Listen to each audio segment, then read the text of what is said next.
Salam Bapak Ibu dan saudara yang dikasih Tuhan. Pagi hari ini kita bersyukur bahwa Allah yang kita sembah adalah Allah yang luar biasa dalam kehidupan kita.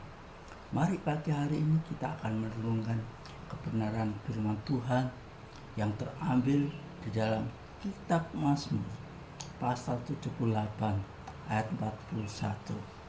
Berbunyi demikian: berulang kali mereka mencobai Allah, coba ya Allah, menyakiti hati yang kudus dari Israel.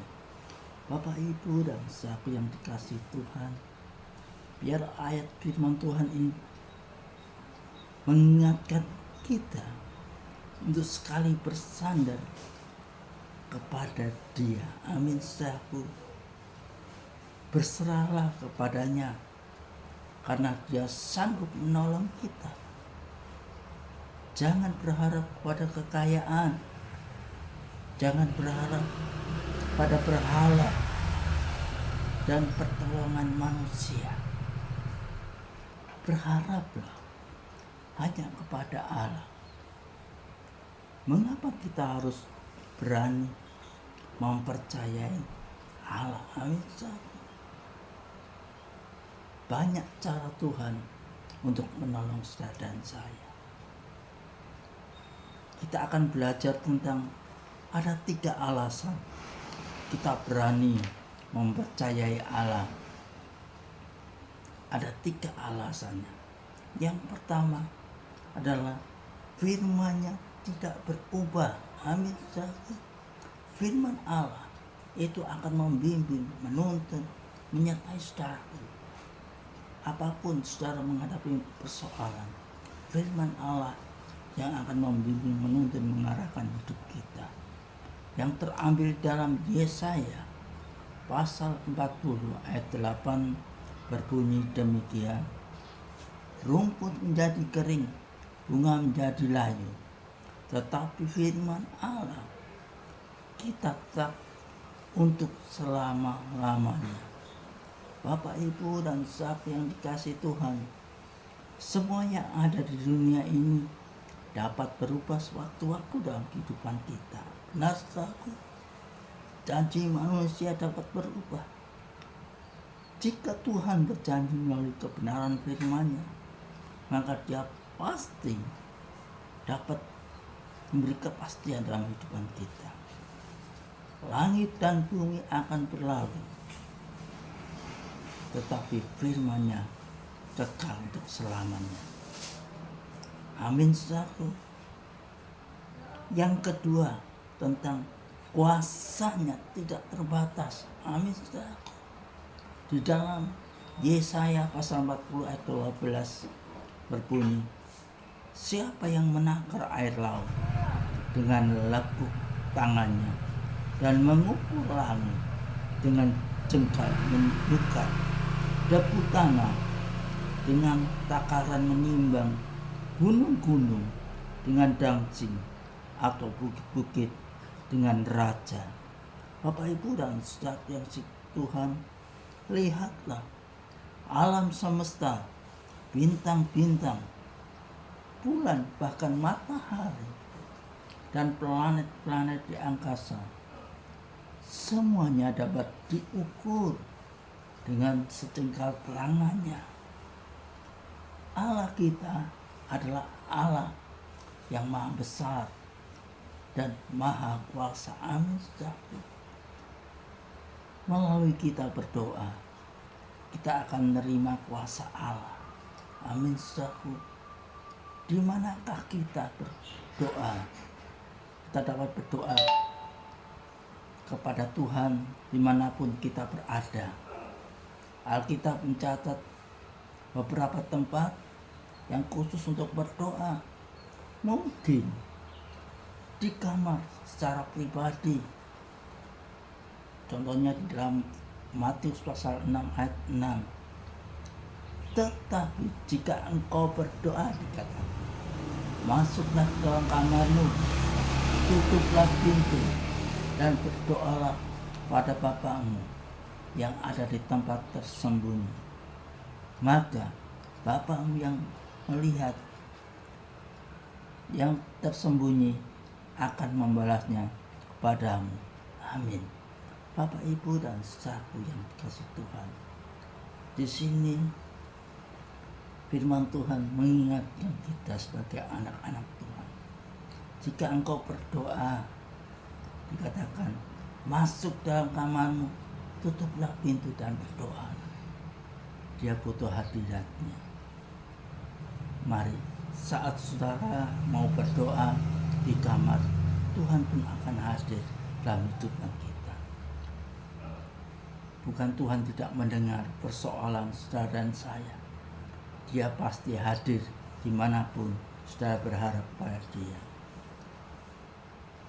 Persoalan yang kita alami, Dia akan memberikan solusi dan jalan keluar yang terbaik dalam hidupan kita. Yang kedua, saat kita di rumah. Yang pertama tadi, saat kita di kamar secara pribadi. Saat di rumah pun terambil dalam Kisah Rasul pasal 12 ayat 12. Dan setelah berpikir sebentar, pergilah ia ke rumah Maria, ibu Yohanes yang disebut sebagai Markus. Di situ banyak orang berkumpul dan berdoa. Perhatikan Bapak, Ibu, dan saudara yang dikasihi Tuhan, di mana kita melihat ibu Yohanes yang disebut juga Markus. Di situ banyak orang yang berkumpul di rumah Tuhan, mereka berdoa. Demikian juga saat kita sedang di rumah, Tuhan pun hadir dalam kehidupan kita. Oleh karena itu, jangan merasa lemah, jangan saudara khawatir dalam kehidupan ini. Percaya dimanapun saudara berada, Tuhan selalu membimbing, menyertai kita. Amin, saudaraku. Yang terakhir, yang ketiga adalah saat kita di bait Allah. Bait Allah bisa berbicara di gereja, di rumah Tuhan. Dalam Kisah Rasul 3 ayat 1 berbunyi, pada suatu hari menjelang waktu sembahyang, yaitu pukul 3 petang, naiklah Petrus dan Yohanes ke bait Allah. Amin. Bapak, Ibu, dan saudara yang dikasihi Tuhan, sesungguhnya dimanapun kita berdoa, tempat tidaklah menjadi persoalan asal kita dapat berkomunikasi dengan Tuhan melalui kita berdoa. Kuasa Allah bisa dinyatakan dalam kehidupan kita. Amin, saudaraku. Yang ketiga, kita akan belajar hikmatnya tidak tertandingi. Perhatikan hikmatnya Allah tidak tertandingi, terambil di dalam Yesaya 40 ayat 13. Siapa yang dapat mengatur roh Tuhan atau memberi petunjuk kepadanya sebagai penasehat? Puji Tuhan. Bapak, Ibu, dan saudara yang dikasihi Tuhan, semua orang memerlukan penasehat. Di dunia ini banyak orang menyatakan dirinya sebagai penasehat yang baik melalui ramalan-ramalan dari ilmu gaib, arwah orang mati, maupun buku primbon. Benar, saudaraku. Namun semua itu adalah kekejian bagi Tuhan. Bapak, Ibu, kita akan melihat sebagai nasihat di dalam kitab Daniel pasal 5:12 dikatakan, Dia adalah penasehat ajaib. Amin. Kata Dia di sini yaitu pribadi Allah. Seperti Daniel mendapat hikmat dari Roh Allah dan dapat menyingkapkan hal-hal yang tersembunyi. Biarlah kebenaran firman Tuhan ini bisa menuntun, mengarahkan kita. Dia adalah penasihat ajaib, yaitu Allah secara pribadi. Dia yang akan membimbing, menuntun, mengarahkan. Saat saudara menghadapi pergumulan, Dia akan mengarahkan kemanapun kita akan berjalan dengan baik. Dan Roh Allah akan menyertai saudara. Oleh karena itu, jangan saudara dan saya merasa khawatir atau takut dalam hidup ini. Mulai sekarang percayalah sepenuhnya dan berharaplah serta bergantung hanya kepada Dia. Amin, saudaraku. Jika kita sudah mulai melakukannya, maka kita akan berhasil dan berbahagia. Sebagai penutup, saya memberikan ayat yang terakhir, yaitu dalam Amsal Sulaiman pasal 3 ayat 5-7. Dikatakan ayat 5, percayalah kepada Tuhan dengan segenap hatimu dan janganlah bersandar pada pengertianmu sendiri. Mari kita percaya akan Tuhan. Jangan menganggap dirimu bijak, sebagai orang yang menganggap diri kita itu pintar dan sebagainya. Mari kita hanya berharap, percaya kepada Tuhan. Dia akan memberikan kuasanya kepada kita. Amin. Ayat yang ke-6, akui Dia dalam segala laku, maka Ia akan meluruskan jalanmu.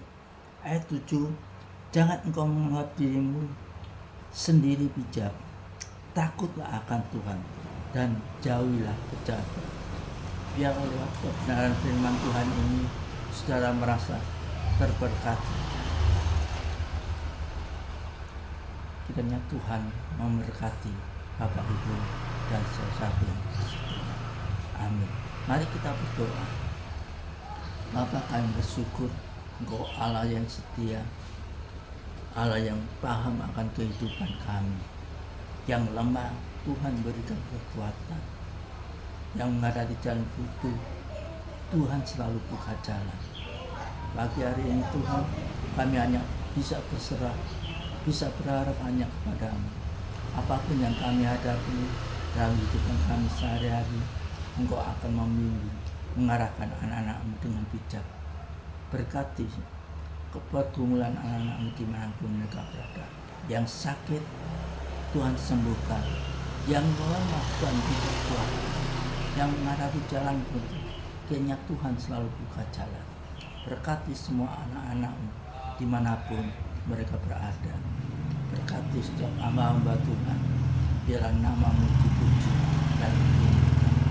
Pujilah nama-Mu kekal untuk selama-lamanya. Amin.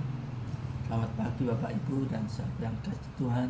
Tuhan selalu memberi kesuksesan dan memberkati saudara dan saya. Amin.